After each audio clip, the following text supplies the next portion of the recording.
대통령 선거는 100여일 앞으로 다가왔습니다. 더불어민주당 이재명 대선 후보와 국민의힘 윤석열 대선 후보 모두 선거대책위원회 진영 구축에 속도를 내고 있습니다. 최진봉 교수와 얘기를 나눠보겠습니다. 어서 오십시오. 안녕하십니까. 자, 어제 민주당의 주요 당직자들이 당 쇄신 차원에서 모두 사퇴를 했습니다. 자진해서. 그다음에 이제 그 자리에 후속 인사로 사람들이 들어가는데 역시 이재명 후보의 측근들이 들어갔다. 이건 뭐 예상했던 거 그대로겠죠? 그렇죠. 예, 맞습니다. 지금 말씀하신 것처럼 사실 이재명 후보 그런 얘기를 했지 않습니까? 민주당이 이재명이 아니라 이재명이 민주당을 만들겠다고 얘기했는데 그 말은 대선 과정에 있어서 본인의 색깔이 명확하게 드러난 그런 전략도 세우고 그런 민주당으로 탈피를 하겠다는 겁니다. 지금 뭐 사과도 하고 쇄신과 개혁을 계속 얘기하고 있는데 그것은 결국 민주당이 거대 여당으로서의 역할을 제대로 하지 못해서 국민적 비난을 받았고 국민적 신뢰를 잃었으니 그걸 다시 회복하는 일은 결국 쇄신밖에 없다. 그러기 위해서는 좀 더 기민하게 움직여야 되고 당이 이재명의 어떤 스타일대로 바뀌는 게 필요하다고 판단했다고 보여지고요. 그래서 이제 사무총장의 김영진 의원 7인의 멤버라고 그래서 이재명 후보의 이제 측근 그룹이라고 얘기하는 그 국회에 있는 의원들 중에요. 그 7인의 멤버 중에 한 분이시고 그다음에 강훈식 의원을 전략기획위원장으로 임명을 했습니다. 사무총장은 대선 과정에서 아주 중요한 역할을 합니다. 재정을 담당을 하고요. 인사도 담당을 하기 때문에 손발 노릇을 하는 거거든요. 그래서 후보와 가장 손발이 잘 맞고 뜻을 같이 하고 있는 사람을 사무총장에 앉혀서 좀 더 기민하게 민주당이 움직일 수 있는 토대를 마련했다. 이런 점은 그동안 아쉬움으로 지적됐던 선대위의 역할 또 운영이 상당 부분 변화가 올 것이라고 하는 것을 보여주는 그런 사례라고 보여집니다. 지금 뭐 이야기하시는 도중에 잠깐 나왔습니다만 이재명 후보와 가장 가까운 의원들 7인회라고 이제 흔히 얘기를 합니다만은 지금 여기 이제 김영진 후보는 사무총장으로 들어갔고 김영진 의원은 뭐 정성호, 김병욱, 임종석 죽인데 그럼 이 의원들도 이제 순서대로 여기저기 포진이 될까요? 아마도 그럴 가능성이 있다고 봅니다. 선대위의 직책들을 맡을 가능성이 있는데요. 본부장이든 아니면 뭐 실제 실무를 담당하는 책임자든 이런 역할을 할 거라고 저는 봅니다. 이분들이 사실은 예전부터 이재명 후보와 손발을 같이 맞춰왔고 또 그냥 눈빛만 봐도 서로 의사가 표현되는 그런 관계이지 않겠습니까? 그런 점으로 본다고 하면 이분들이 전면에 나서서 선거를 이끌어 간다고 하면 이재명 표 민주당의 모습이 좀 더 선명하게 드러날 수 있다. 그리고 이재명 후보가 갖고 있는 장점은 실행력이거든요. 근데 실행력을 전혀 보여주지 못하고 있는 지금의 모습에서 실행력을 보여주는 그런 모습으로 탈바꿈하는데 기회가 될 것이라는 생각이 들어서 아마 이분들이 어떤 형태로든 선대위의 중요한 직책들을 맡을 가능성은 있다 이렇게 보여집니다. 자, 이재명 후보 쪽에 이제 새로 이제 떨어진 불똥이 있습니다. 그것은 과거에 공직선거법 위반 혐의로 이재명 후보가 재판을 받을 때 변호사비를 대납해 준 거 아니냐는 의혹을 받았던 그룹의 임원들이 있었는데 이번 민주당 경선 과정에서 이 멤버 등의 일부는 또 고액 후원도 했다. 이게 드러났는데 이걸 이제 어떻게 문제가 될 거냐 하는 거죠. 그렇죠. 그러니까 야당이 사실은 이 문제를 제기했었어요. 그러니까 그 그룹이 대납을 했다라고는 의혹을 제기했는데 거기에 대해서는 아직까지 증거가 나온 게 없습니다. 의혹 변호사비를 대납했다고는 증거가 나온 게 없기 때문에 이재명 후보 측에서는 전혀 사실이 아니라고 지금 선을 긋고 있는 상황이거든요. 근데 고액 후원은 있었던 것 같아요. 그러니까 쪼개기 후원이라고 보통 얘기하는데 4명 정도 되는 분, 이 그룹에 소속돼 있는 임원이나 뭐 직원들 중에 4명 정도가 아마 후원을 한 것 같고 일반인들보다 좀 더 많은 돈을 후원한 것 같습니다. 그거는 뭐 후원 관련해서 만약에 문제가 있다면 그거는 그것대로 조사를 해야 되지만 고액 후원 명단에 있기 때문에 뭐 변호사비를 대납했다라고 단정적으로 얘기할 수 있는 상황은 아니라고 보여지고요. 이재명 후보 측에서는 그걸 선을 긋고 있고 아니라고 지금 강하게 부인하고 있기 때문에 이 부분은 논란은 될 수 있겠지만 아직까지 증거가 없어서 특별히 나온 무슨 결과나 증거가 없기 때문에 크게 영향을 미칠 요소는 아니라고 보여집니다. 아무튼 왜 그 그룹 사람들은 항상 이 후보하고 엮여 있느냐? 그런 그쪽이 의혹 제기는 있을 것 항상 같습니다. 뒤에서 대주는 거냐? 뭐 이제 이런 의혹이 제기는 되고 있습니다. 그리고 이제 국민의힘으로 좀 넘어가 보면 선거대책위원회는 여기가 급하죠, 사실. 인선을 발표했는데 보니까 이준석 대표를 빼면 뭐 3선, 5선 의원들이 죽 있습니다. 이거 본부장들도 좀 너무 올드한 거 아니냐 그러는데 근데 위에 위원장들이 공동위원장들이 올드하니까 또 너무 척이 질 수는 없고 따라가다 보니까 그런가요? 약간 좀 나이들은 있습니다. 제가 볼 때는 아마 윤석열 후보 입장에서 다양한 분야에 있는 분들을 좀 이제 영입을 하려고 했던 것 같아요. 근데 주로 경륜이 있는 분들을 지금 주요 직책에 앉혔거든요. 그리고 뭐 여러 가지 지금 논란이 되고 있는 것 중에 하나 김성태 지금 본부장 같은 경우도 젊은 층에서는 상당히 좀 부정적 이미지를 갖고 있는 분 중에 한 분으로 알려지고 있고 이러다 보니까 결국 이제 그 오늘 국민의힘의 대변인 지난번에 나는 국대다 그래서 선발을 해가지고 대변인을 뽑았지 않습니까? 네. 그 중에 한 대변인이 상당히 강하게 비판을 했어요.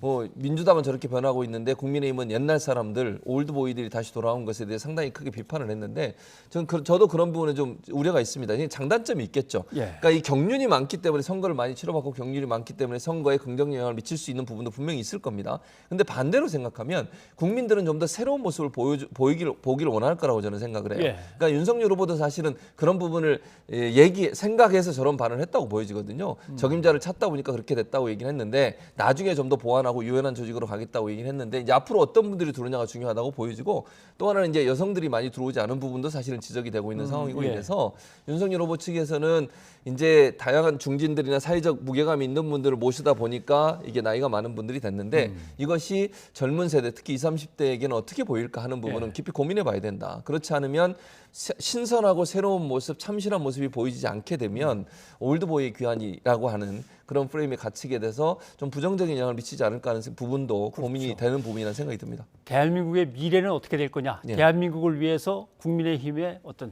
비전은 어떤 것이냐를 갖다 이제 보여줘야 되는데 그렇습니다. 예전에 그 멤버 그대로가 계속한다면 이제 자칫하면 좀 부정적으로 비칠 수는 있습니다. 자, 그런데 문제는 일단 그런 것들을 총괄해서 선대위원장이 이제 쥐고서 리드를 해 나가야 되는데 그 자리는 아직도 비어 있습니다.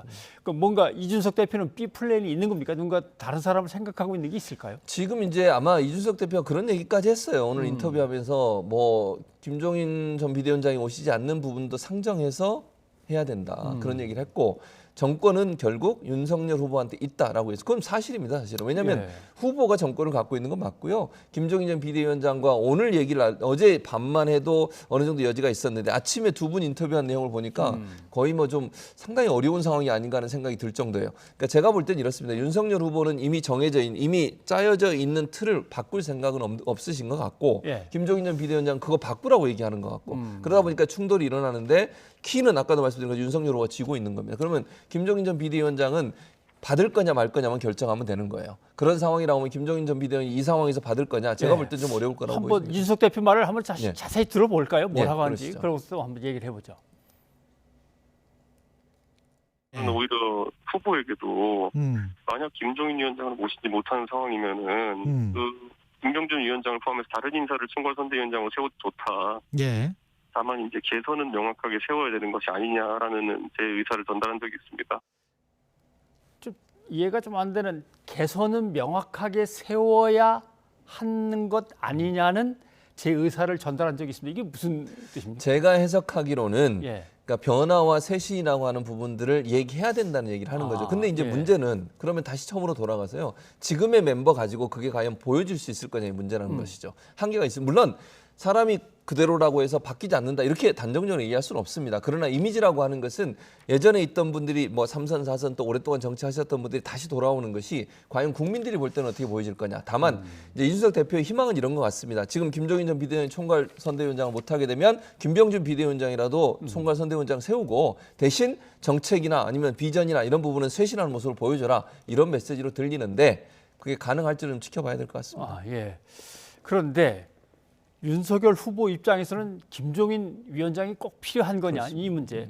혹시 모셔왔는데 계속 이렇게 서로 입장 차를 가지고 투닥투닥 하다 보면 오히려 마이너스고 그거보단 차라리 B 플랜으로 다른 분을 모시는 게 아닌가. 그래도 김종인 위원장이 와야 뭐가 되는가. 윤 후보 입장에서는 어떨 것 같습니까? 그러니까 제가 득실이 있는 거죠. 지금 말씀하신 것처럼 득이라고 하는 것은 김종인 전 비대위원장이 오면 연륜, 그다음에 경륜, 선거에 대해서 성공률이 높은 분 이런 분의 이미지가 있지 않습니까? 그런 분야의 선거적인 부분에서 도움을 주거나 아니면 대외적인 부분에 있어서 정치의 경력이 짧은 윤석열 후보의 약점들을 보완해 줄 수 있는 능력을 갖추고 있어요. 그런 부분은 긍정적인 부분으로 역할을 할 겁니다. 그러나 다만 이제 아까 말씀하신 것처럼 부정적인 이제 실은 뭐냐 상황 논란이 또 있을 수 있어요. 그리고 윤석열 후보와 만약에 김종인 전 비대위원장이 충돌했을 경우 이런 경우에는 그럼 어떻게 할 거냐. 김종인 전 비대위원장은 잘 아시는 것처럼 본인의 입장을 쉽게 바꾸거나 예. 본인의 생각을 바꾸시는 분이 잘 아니에요. 그런 상황이라면 충돌이 일어날 가능성이 있고 다른 조직의 구성원들과의 충돌이 일어났을 때 그걸 과연 잘 마무리할 수 있을까. 이런 부분들이 이제 갈등의 요인으로 남아있기 때문에 윤 후보 입장에 상당히 고민이 깊을 겁니다. 그런데 제가 지금까지 본 상황으로 본다면 윤석열 후보는 김종인 전 비대위원장을 모시는 게 최상이지만 B플랜도 가능하다라고 생각하는 걸로 보여집니다. 예. 전 언론 보도는 조건 없이 선대위에 합류하겠다고 김종인 위원장이 나서지 않는 한 이제 끝이야.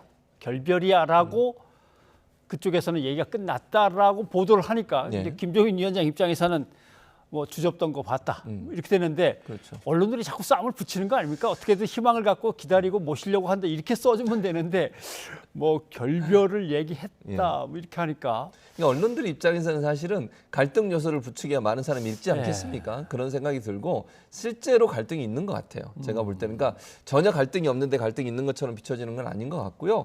두 분의 생각이 차이가 있는 것 같아요. 선대위 구성 과정부터 윤석열 후보는 지금의 멤버로 가는 걸 원하는 것 같고 김종인 전 비대위원장은 지금의 멤버는 안 된다. 즉 다시 말씀하면 올드보이는 좀 뒤로 물러서고 참신하고 새로운 인물들이 들어와야 된다. 개혁적인 성향이 보여줘야 된다. 이런 이미지를 갖고 있는 것 같아요. 이 둘의 충돌인데 아까도 말씀드렸지만 윤석열 후보가 결정권을 갖고 있어서 김종인 전 비대위원장이 움직일 수 있는 범위가 점점점 좁아들고 있다. 이렇게 보여집니다. 그런데 여론조사를 보면 일단 윤석열 후보가 이재명 후보를 상당히 크게 앞서가고 있긴 있었는데 최근에 들어온 것들 여론조사를 보면 하나는 뭐 오차범위 안에 붙어버린 게 또 있고 아니면 오차범위 바뀌긴 합니다만은 그 전보다는 좀 줄어들었고 그래서 김종인 위원장하고 윤석열 후보하고 너무 이렇게 신경전을 오래 벌이니까 국민들도 필요한가 아니면 뭔가 신뢰가 좀 떨어지나 이런 걱정도 하겠어요. 예, 맞습니다. 그러니까 피로감이 쌓이는 거죠, 사실은. 이게 장기화되면 될수록 윤석열 후보한테 좋은 게 절대로 아니에요.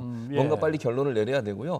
또 한 가지는 이제 아까 제가 말씀드린 것처럼 이게 올드보이의 귀환이라고 소위 얘기되어지는 지금의 멤버가 국민들에게 뭔가 신선함이나 아니면 뭔가 좀 새로움에 대한 비전을 주지 못하는 부분도 실망감으로 작용할 거라고 봅니다. 근데 반대로 민주당은 바꾸려고 하고 있잖아요. 쇄신하려고 하고 있고 사과하고 있고 이런 부분들이 대비가 되면서 일정 부분의 지지율 격차를 줄이는데 이 두 현상이 작용하고 있다. 이렇게 볼 수 있을 것 같습니다. 예.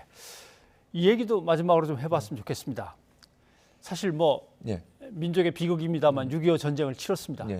전쟁을 치렀으면 그다음에 휴전이 있었고 휴전이 있으면 이제 전쟁이 끝나야 되는 건데 종전으로 가긴 가야 되는데 여기에 대해서 어떤 식으로 갈 거냐 어떤 전제 조건이 필요하냐에 따라서 양당 또는 양 후보 간의 입장차가 좀 드러나는 것 같습니다. 그렇습니다. 그러니까 저는 이 종전선언 문제와 한일 관계 문제 가지고 오늘 이제 그 외신 기자 클럽에서 인터뷰를 했는데 두 분 다 토론을 했는데 거기서 얘기한 거예요. 근데 이재명 후보는 명확한 건 이겁니다. 본인의 입장은 지금 문재인 정부가 취하고 있는 입장과 동일하다고 봐요. 무슨 말씀이냐면 국가 간의 예를 들면 정치나 아니면 경제 문제는 그것대로 가고 그리고 한일 관계 즉 뭐 위안부 할머님들 문제라든지 아니면 강제징용 문제라든지 이건 재판을 통해서 결과가 나온 거 아니겠습니까? 이걸 뒤집을 수는 없는 거다. 그 두 가지 트랙을 나눠서 접근을 해야지 두 개를 섞으면 결국 한일 관계가 더 꼬일 수밖에 없는 상황이다. 즉 일본인에 대해서 일본인을 사랑하고 일본인을 존중한다고까지 말을 했습니다. 그러니까 일본을 미워하고 싫어하는 게 아니라 이 문제는 법적인 문제고 법적으로 판결이 난 문제를 정치가 개입해서 그걸 바꿔라 이렇게 할 수도 없는 문제니 이 문제는 해결해야 된다. 사과와 반성이 필요하다고 주장을 하고 있고 윤석열 후보는 여기에 대해서 그냥 원론적으로 말씀을 하셨어요. 국내 정치의 외교를 이용하지 않겠다. 국민들을 친일과 반일로 갈라 한일 관계 과거에 묶어두는 그런 잘못을 되풀이하지 않겠다라고 얘기를 해서 원론적인 입장을 주장했다고 저는 보여지고요. 종전선언 문제도 전쟁을 끝내야 되잖아요. 이런 문제인데 이제 이게 사실은 이제 윤석열 후보는 약간 반대하는 입장인 걸로 제가 이해하고 있고요. 이제 이재명 후보는 적극적으로 종전선언을 좀 추진해야 된다고 얘기를 하고 있어서 이 부분도 충돌하고 있는데 어쨌든 종전이라고 하는 것은 상징적인 의미가 있다고 봅니다. 이게 뭐 실제적인 의미가 있느냐 없느냐의 문제보다 상징적으로 종전을 선언한다고 하면 지금의 어떤 전쟁의 휴전 상태를 종식한다는 의미에서는 한반도 평화에 기여할 수 있지 않을까 이런 생각은 있습니다. 물론 뭐 여야가 합의한다고 해도 미국과 주변국들 간에 이제 관계가 있으니까 쉬운 건 아닙니다만 그래도 시작은 여야 간에 뭔가 일치된 어떤 비전을 가져야 되는데 아직은 거리를 좀 좁힐 필요가 있는 것 같습니다. 최 교수님 여기까지 듣겠습니다. 고맙습니다. 감사합니다.